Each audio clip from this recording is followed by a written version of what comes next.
Welcome to the Timeless Tales Library, a place where each story opens a quiet door into rest and reverie. I'm Oliver, your storyteller for the evening, and tonight I'll be sharing a gentle tale to calm your thoughts and guide you softly towards sleep. This little library of peace is made possible by listeners like you. If you've found comfort here, please consider subscribing to help us continue crafting these restful journeys. As you settle in, I'd love to hear from you. Leave a comment below letting me know where you're listening from tonight, and share a place you'd love a story to carry you to. Maybe a drifting hot air balloon over glowing lantern festivals, a seaside cottage where waves write poetry on the shore, a library hidden in the clouds, or a moonlit train through a desert of stars. Your dreams are the heartbeat of our quiet corner of the world. This story is about a magical neighborhood bakery where the warmth of Christmas baking mingles with the gentle rhythm of rain on Christmas Eve, creating a sanctuary where beloved literary characters find themselves drawn together by the promise of comfort, connection, and the most perfectly crafted holiday treats that seem to know exactly what each weary soul needs. Now, take a slow, deep breath and let the day's clutter slip away like soft ripples fading across a still lake. Tonight, you're not in your room, you're stepping into the velvet alcove of the Timeless Tales Library. This intimate chamber is draped in rich, velvety curtains that glow faintly with a deep, comforting warmth. Shelves of polished ebony line the walls, each book a shimmering gem of a story, waiting to unfold its secrets. The air is soft with the scent of aged leather and a hint of lavender, wrapping you in a quiet embrace. Feel your body melt into the plush comfort of your bed, your own cozy nook within this serene alcove. Release the tension in your feet, your hands, your neck. Let the gentle hush of the room settle over you like a soft blanket of calm. Step forward and run your fingers along the spines of the books. Let the stories of the velvet alcove weave their way into your mind, guiding you into a restful, dreamlike peace. The Rainy Day Christmas Bakery, a cozy Christmas Eve bedtime story. The rain began just as the afternoon light was fading on Christmas Eve, each droplet catching the last golden rays of winter sun before surrendering to the gathering dusk. It was the kind of rain that spoke in whispers rather than shouts, steady, purposeful, and infinitely patient, as it painted silver streaks down the windows of the small shops that lined Storybook Lane. At the corner of the lane, where the cobblestones curved just so and the lamplight pooled like honey, stood the Rainy Day Christmas Bakery. Tonight, its windows glowed with an especially warm amber light, and the wooden sign that hung above its door swayed gently in the December breeze, creaking a soft, welcoming rhythm that seemed to harmonize perfectly with the rain's gentle percussion. Inside, the bakery was a symphony of Christmas comfort. Cinnamon and nutmeg danced through the air, carried on wisps of steam that rose from cooling loaves of spiced bread. The scent of vanilla bean and brown butter wafted from trays of star-shaped cookies, while somewhere in the back kitchen, the deep, rich aroma of chocolate and peppermint suggested something wonderful was still in the making. The interior of the bakery seemed to have grown organically over many decades of Christmas Eves, each corner telling its own story of warmth and welcome. Exposed wooden beams stretched across the ceiling, draped now with garlands of evergreen and holly berries that released their forest-fresh fragrance with every gentle brush of warm air from the ovens. Mason jars filled with cinnamon sticks and dried orange peels lined the window sills, while strings of tiny white lights wound around the baker's shelves like captured starlight. In the front of the shop, mismatched chairs and small round tables created intimate conversations nooks, each one positioned to catch both the firelight from the stone hearth and the peaceful view of the rain-washed street beyond. The fireplace itself was a masterpiece of cozy architecture, built from river stones worn smooth by time, with a mantelpiece that held an Advent wreath whose candles flickered softly, casting dancing shadows that made the whole bakery feel alive with gentle magic. Behind the curved glass case that displayed the evening's offerings, the mysterious baker moved with the quiet efficiency of someone who understood that the perfect Christmas treat was as much about timing and intuition as it was about flour and sugar. Tonight, the case held treasures that seemed to glow with their own inner light.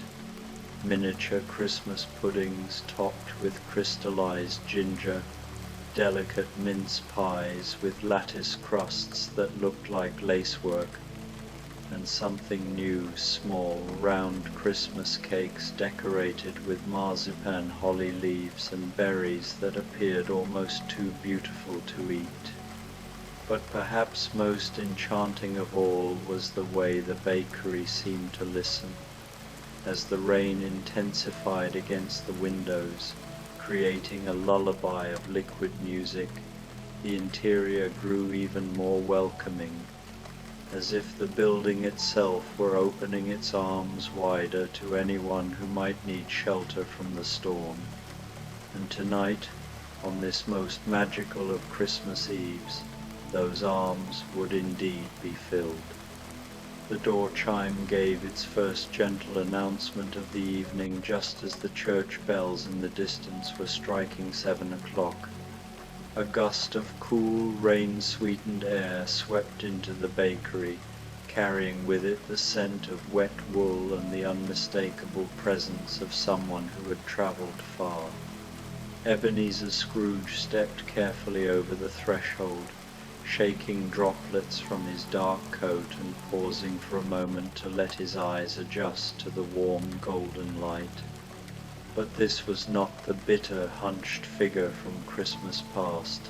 This was Scrooge transformed, his face soft with the kind of contentment that comes from years of practicing kindness, his silver hair neatly combed, and his eyes bright with the anticipation of small pleasures.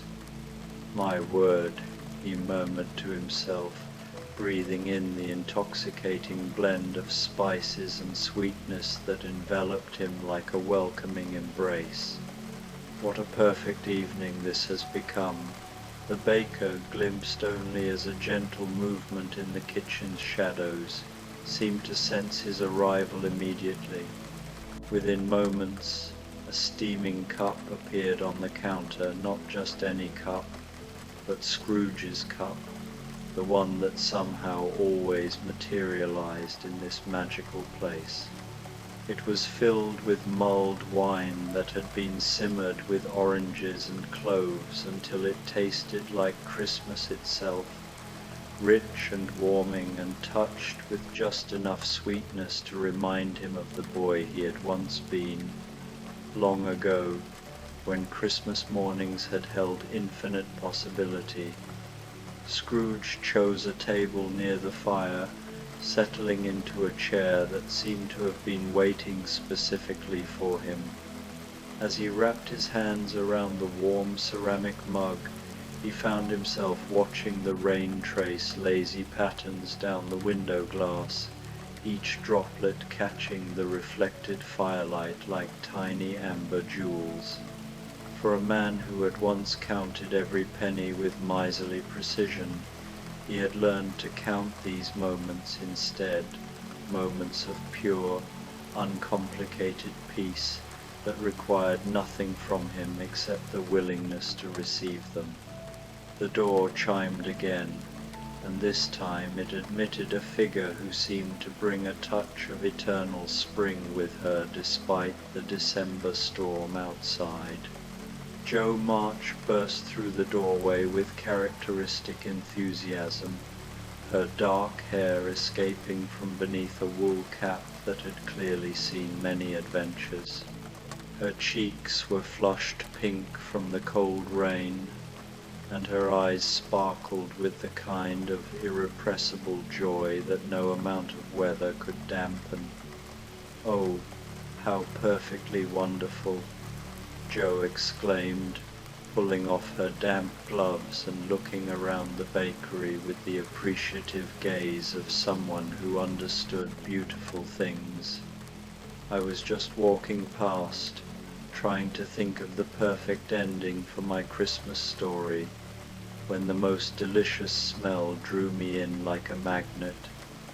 And look," she gestured toward Scrooge with delight, "I'm not the only one who couldn't resist." Scrooge raised his mug in a gentle salute.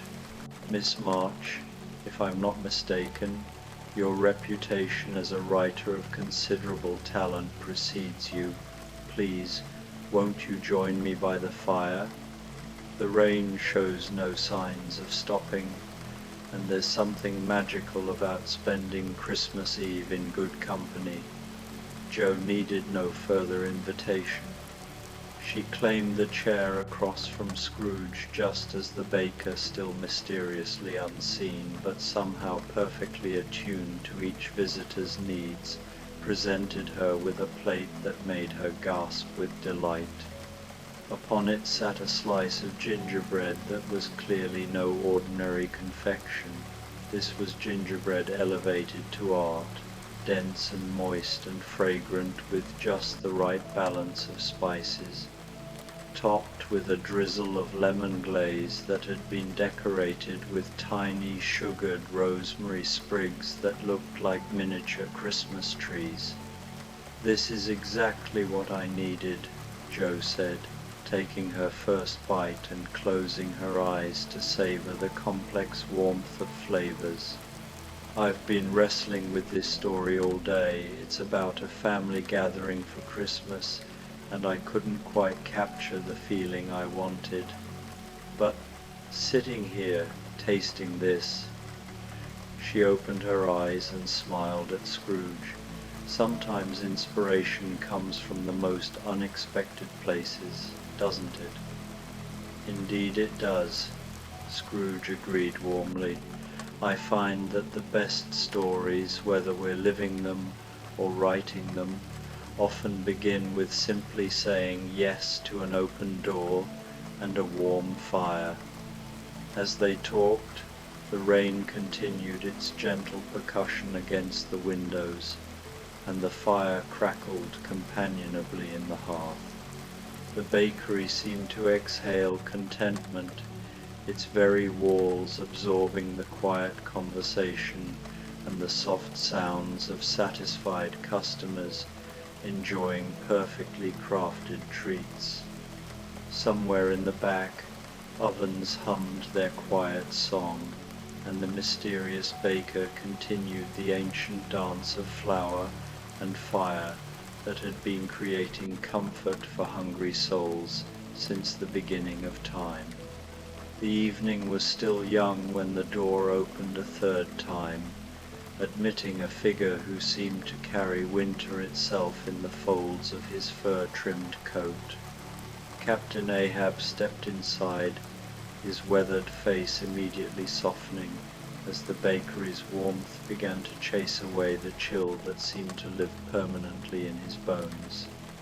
But tonight there was no wildness in his eyes, no obsessive hunger for the hunt. Instead, he looked like what he truly was beneath all the mythology, a man who had spent too many years chasing horizons and was grateful, finally, to find himself somewhere that felt like home. "Ah," he said quietly, his deep voice carrying none of the storm and fury that had once defined him. "A harbour worth seeking."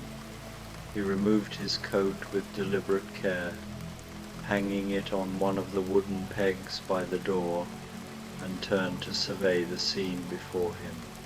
Jo looked up from her conversation with Scrooge and waved him over with characteristic warmth. "Please, join us. There's plenty of room by the fire, and the company is excellent." Ahab approached their table with the measured gait of someone who had learned to savour solid ground beneath his feet. "That's very kind, miss.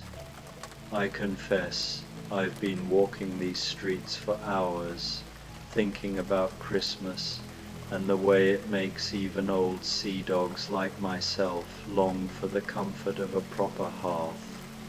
Scrooge gestured to an empty chair. "Captain, isn't it? I believe I've heard tales of your adventures. Please, sit with us. There's something about Christmas Eve that makes strangers into friends faster than you might expect." As Ahab settled into his chair, the baker's invisible presence made itself known once again. This time, the offering was a bowl of bread pudding that seemed to have been crafted specifically for a man who had spent decades dreaming of home. It was made with thick slices of brioche that had been soaked in cream, scented with vanilla and a touch of rum, then baked until golden and served warm with a dollop of something that might have been clotted cream mixed with honey and crushed walnuts. Ahab took his first spoonful and actually sighed a sound so unlike his legendary roars of defiance that it seemed to surprise even him. "By all the saints," he murmured, "this tastes like every Christmas I missed while chasing monsters across the world's oceans." "The beautiful thing about Christmas," Jo said gently, "is that it doesn't matter how many you've missed. Each one is complete in itself, ready to give you everything you need in that moment." "Wise words from someone so young," Ahab replied, but his tone was fond rather than condescending. "I spent so many years thinking that peace was something I had to hunt down and capture. It never occurred to me that it might be something that would simply appear when I was ready to receive it." Their conversation was interrupted by another chime from the door, this one admitting a figure who seemed to bring a touch of the Arabian Nights with him, despite the December storm outside. Sinbad the sailor stepped into the bakery, shaking raindrops from his cloak and pausing to appreciate the incredible warmth and fragrance that enveloped him immediately. "My friends," he said, his voice carrying the musical accent of someone who had learned languages in a dozen different ports, "I believe I have discovered treasure beyond counting." "Indeed you have," Scrooge called out. "Won't you join our little company? It seems the rain has brought together quite an interesting collection of travellers tonight." Sinbad's eyes lit up with the delight of someone who had never met a story he didn't want to hear or a friendship he wasn't willing to explore. He made his way to their expanding circle just as the baker, anticipating his needs with the same mysterious precision shown to each visitor, presented him with a cup of spiced coffee that had been prepared with cardamom and cinnamon, topped with a foam that had been dusted with what looked like powdered gold. Alongside the coffee appeared a small plate of baklava, each diamond-shaped piece constructed from layers of filo pastry so delicate They seemed to have been woven from silk and dreams. The filling was a mixture of pistachios and honey that had been perfumed with rose water, and each bite released flavors that spoke of distant markets and moonlit gardens, and the kind of sweetness that made ordinary moments feel like discoveries. This, Sinbad declared after his first sip of coffee and bite of pastry, is why I have spent my life traveling, not for the gold or the glory, but for moments like these when you find yourself somewhere completely unexpected, surrounded by people who were strangers just moments ago, tasting something so perfect it makes you believe in magic all over again. You speak like a true writer, Joe said admiringly. Have you ever considered putting your adventures down on paper? Sinbad laughed, a rich sound that seemed to add warmth to the already cozy atmosphere. My dear young lady, I have been telling stories for so long that sometimes I'm not sure which parts are memories and which parts are the dreams that stories become when they've been told often enough. The best stories, Ahab said thoughtfully, are the ones that become more true each time we tell them, not less. And so the four of them settled into the kind of conversation that seems to happen naturally when people find themselves in exactly the right place at exactly the right time, with exactly the right food to nourish both body and soul. As the clock on the bakery wall approached 8 o'clock, the rain had settled into a steady, hypnotic rhythm that seemed to wrap the entire building in a cocoon of liquid music. The fire had burned down to glowing coals that pulsed with gentle warmth, and the conversation at the table near the hearth had evolved into the comfortable, meandering sort of talk that happens when people feel completely at ease with each other and the world. The door chimed once more, this time admitting a woman whose presence seemed to fill the bakery with an almost maternal warmth. Mrs. Rachel Lynde from Green Gables stepped inside, shaking droplets from her practical wool coat and adjusting the silk scarf that protected her silver hair from the dampness. She moved with the brisk efficiency of someone accustomed to organizing Christmas dinners for large families, but her eyes held the soft satisfaction of someone who had just finished wrapping the last gift and was finally ready to enjoy the evening. "Well, I never," she said, taking in the scene before her with obvious appreciation. "What a perfectly lovely place to wait out a storm." Jo immediately bounced up from her chair. "Mrs. Lynde, oh, how wonderful to see you. Please, come join us. We've been having the most marvelous conversation about stories and travels and the magic of unexpected encounters." Mrs. Lynde's face brightened with recognition and genuine pleasure. "Miss March, how delightful. And what distinguished gentlemen you've gathered around this fire." She nodded politely to Scrooge, Ahab, and Sinbad, each of whom rose gallantly to greet her properly. As she settled into the chair that Sinbad quickly fetched from a nearby table, the mysterious baker's presence made itself known through the appearance of a tea service that was clearly designed for someone who understood the art of proper hospitality. The teapot was white porcelain painted with delicate winter roses, and it steamed with what smelled like Earl Grey that had been enhanced with bergamot and just a touch of lavender.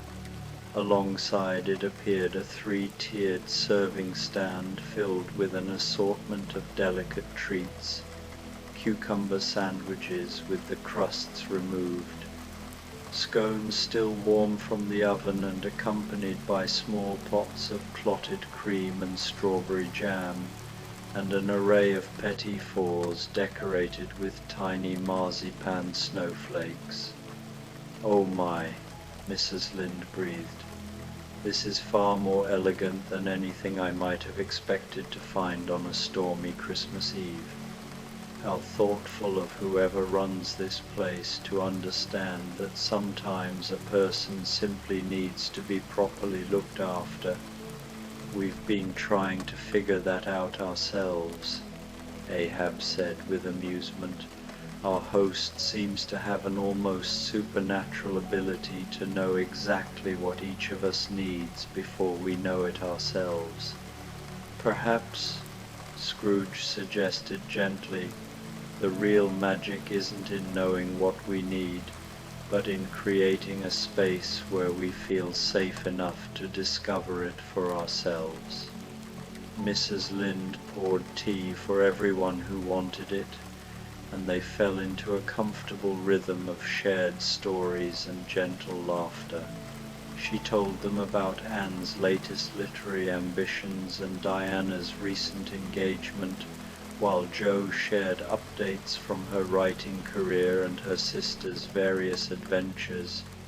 Sinbad regaled them with tales of distant ports and exotic spices, while Ahab spoke quietly about the peace he had found in finally understanding that some journeys end not with conquest but with acceptance.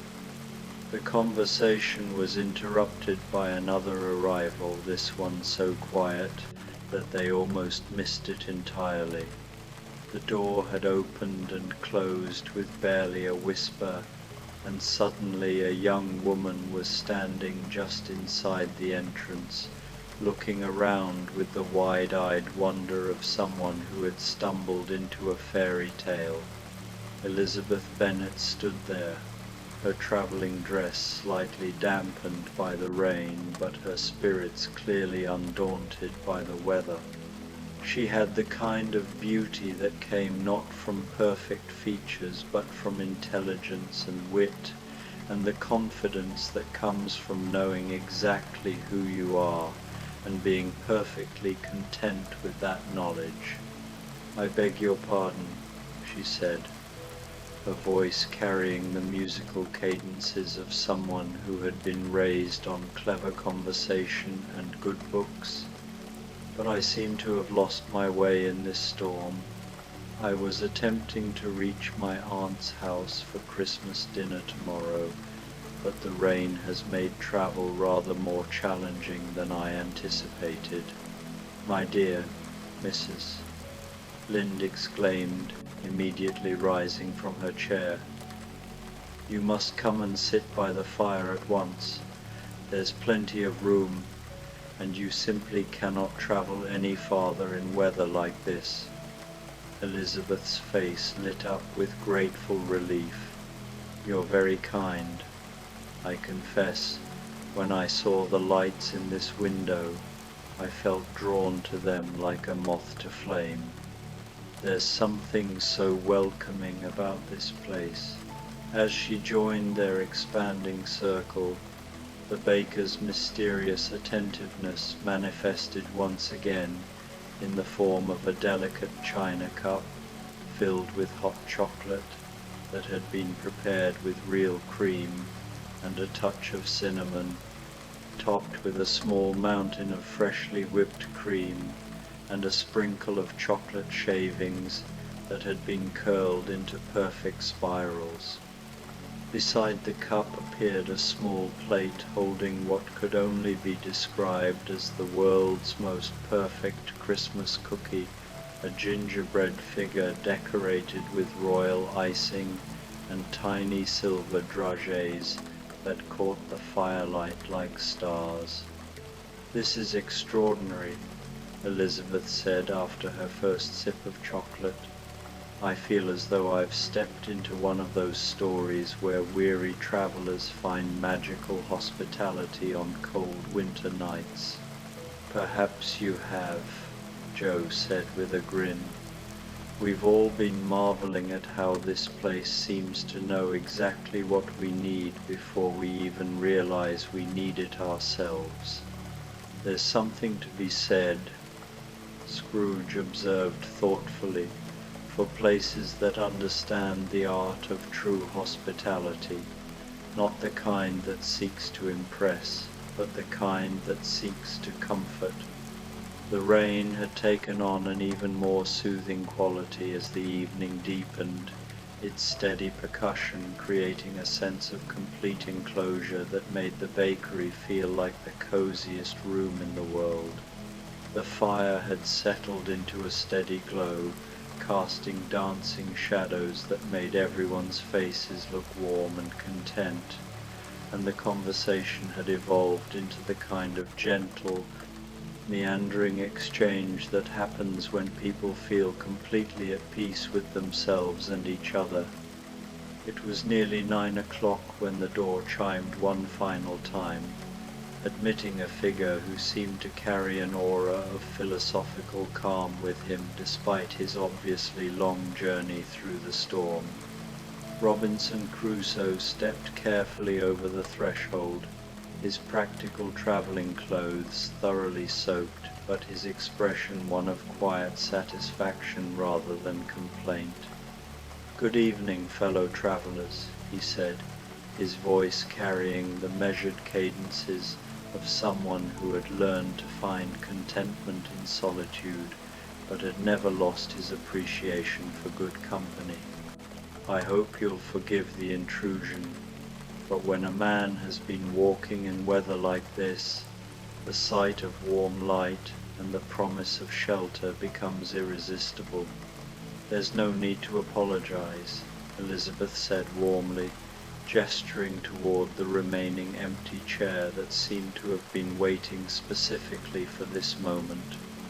"We've all found ourselves drawn to this magical place tonight, and I think we're beginning to understand that there are no accidents in stories like these." As Crusoe settled into his chair and accepted the towel that mysteriously appeared to help him dry his hair, he looked around the circle with obvious appreciation. What a remarkable gathering, this island! If someone had told me this morning that I would be spending Christmas Eve in the company of such distinguished fellow adventurers, I would have accused them of indulging in fantasy. The baker's invisible presence manifested once again, this time in the form of a bowl of soup that seemed designed specifically for someone who had spent years learning to appreciate simple, nourishing meals. It was a rich vegetable broth filled with root vegetables and herbs, accompanied by a thick slice of sourdough bread that had been toasted and brushed with butter, infused with garlic and rosemary. The soup steamed invitingly, filling the air around their table with the comforting aroma of home-cooked warmth. "This," Crusoe said after his first spoonful, "reminds me of the first proper meal I was able to prepare for myself, after months of surviving on whatever I could forage. There's something about food that has been prepared with care and attention that nourishes far more than just the body." "You speak like someone who has learned to find contentment in simple things," Mrs. Lynde observed approvingly. "That's a wisdom that many people spend their whole lives trying to discover." "Solitude teaches you many lessons," Crusoe replied thoughtfully, "but perhaps the most important one is how to appreciate the company of good people when you're fortunate enough to find it." The conversation that followed was unlike anything any of them might have expected when they first ventured out into the storm that evening. Here were 7 people from vastly different walks of life, each with their own stories of adventure, hardship, and discovery. and yet they found themselves talking as easily as old friends who had been gathering for Christmas Eve dinners for decades. Jo told them about her latest novel and the challenges of creating characters who felt real enough to surprise even their creator. Elizabeth shared observations about human nature that she had gleaned from her years of navigating social expectations while remaining true to her own principles. Mrs.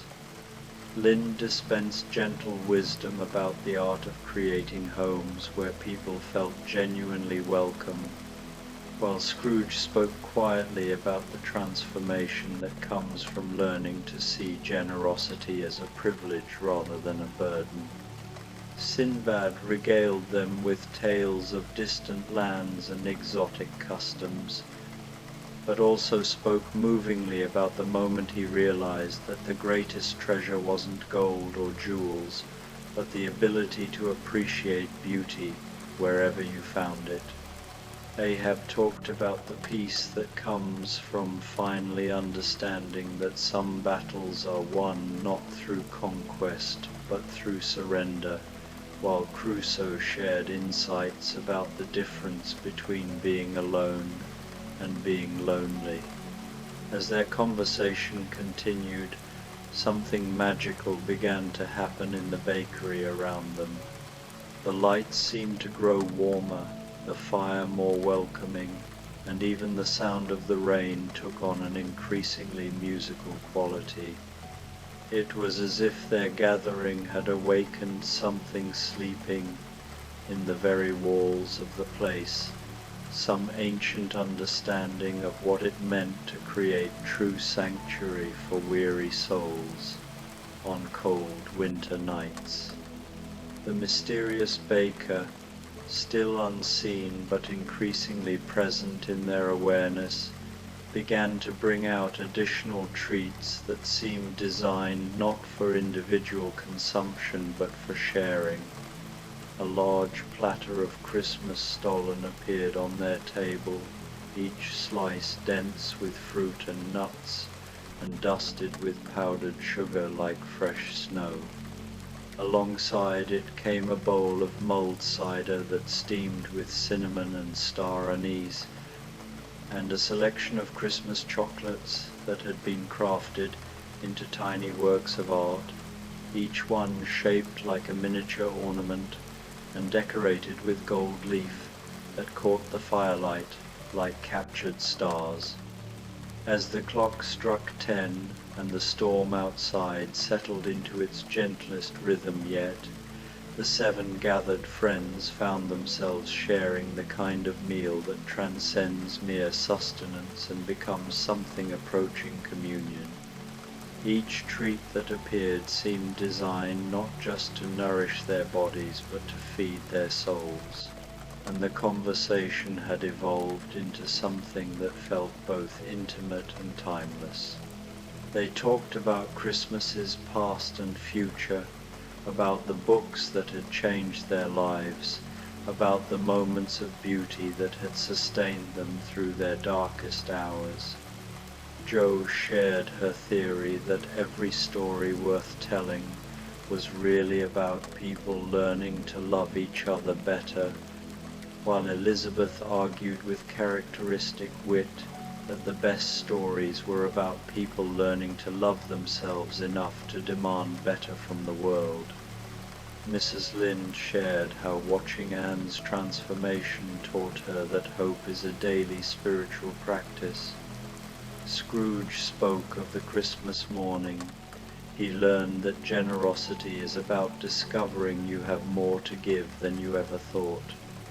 Sinbad shared how sunsets taught him that beauty is the universe's way of reminding people they are loved. Ahab quietly talked about the morning he stopped searching for battle and learned to appreciate the solid ground beneath his feet. Crusoe reflected on how solitude taught him both to treasure his own company and to intensely value human connection. As they talked, The bakery worked its gentle magic.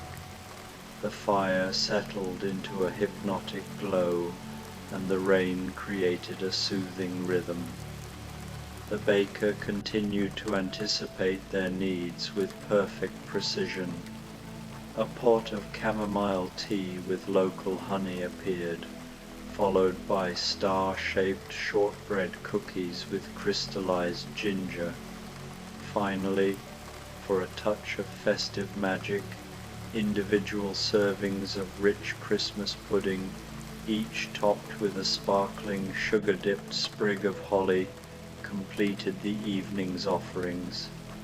"I find myself wondering," Elizabeth said as she savoured a spoonful of pudding, "whether this evening is really happening, or whether I'm dreaming in some inn somewhere, waiting for the storm to pass." "Does it matter?" Crusoe asked gently. "Whether we're dreaming or awake, we're experiencing something beautiful together. Isn't that enough?" "He's right," Jo said, looking around the table at her new friends with obvious affection. "This is the kind of evening I've been trying to write about my whole life, where people who might never have met under ordinary circumstances discover that they have everything important in common." "What we have in common," Scrooge observed thoughtfully, "is that we've all learned to appreciate sanctuary when we find it. Not everyone knows how to receive hospitality when it's offered." "And perhaps," Mrs. Lynde added with a gentle smile, "that's the real magic of places like this. They don't create miracles, they simply provide a space where the miracles that are always trying to happen can finally find room to unfold." As if in response to her words, the bakery seemed to exhale contentment around them. The lights dimmed slightly, not toward darkness, but toward the kind of warm golden glow that made everything look soft and precious. The fire settled into coals that pulsed like a gentle heartbeat, and even the rain seemed to soften its percussion until it sounded less like weather and more like music. The evening had reached that perfect point of completion where no one wanted it to end, but everyone understood that its beauty lay partly in its transience.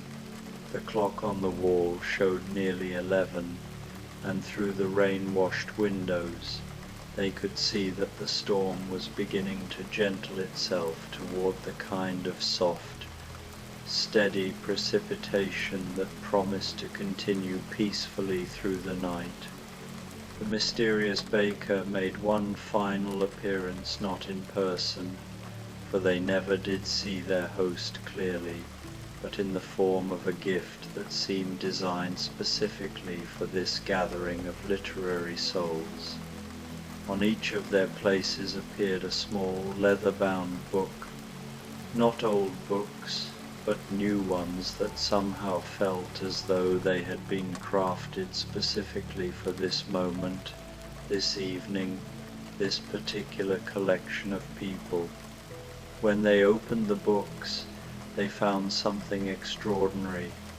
The first few pages contained the story of this very evening, written in elegant script that seemed to capture not just the events but the feeling of their gathering, the warmth, the contentment, the sense of having discovered something precious and unexpected. But the rest of the pages were blank, waiting to be filled. "How remarkable," whispered Elizabeth, running her fingers over the smooth paper. "It's as though someone knew we would want to remember this evening forever." "More than that," Jo said, her writer's eye immediately understanding the gift they had been given. "It's as though someone knew we would want to continue the story. These aren't just keepsakes, they're invitations." Ahab nodded slowly, understanding dawning in his eyes. a reminder that every ending is also a beginning, if we're wise enough to see it that way. They sat quietly for a few moments, each of them holding their book and contemplating the perfect rightness of the gift. Outside, the rain continued its gentle symphony, and inside, the fire cast its warm light over 7 faces that reflected the kind of deep satisfaction that comes from an evening spent exactly as it should be spent. "I suppose," Crusoe said finally, "we should think about making our way back into the world. But I find myself reluctant to break this spell. Perhaps that's the point," Scrooge suggested gently, "not to break the spell, but to carry it with us. To remember that evenings like this are always possible, if we remain open to the magic of unexpected hospitality." Mrs. Lynde began to gather her things with the practiced efficiency of someone who had organized many family gatherings, but her movements were unhurried, as though she too understood that some moments deserved to be savored rather than rushed. "I think," she said, "this is what Christmas is really about. Not the presents or the ceremonies, but the discovery that strangers can become friends over shared food and honest conversation. And stories," Jo added, holding up her new book. "Stories that remind us that our own adventures are worth recording, worth sharing, worth celebrating." One by one they left the bakery, reluctant to leave a party that had been so unexpectedly wonderful. They helped each other with coats, and one, Sinbad, offered to walk another, Mrs. Lynde, home. Before stepping back into the rain, they took one last look around, grateful for the unexpected gift.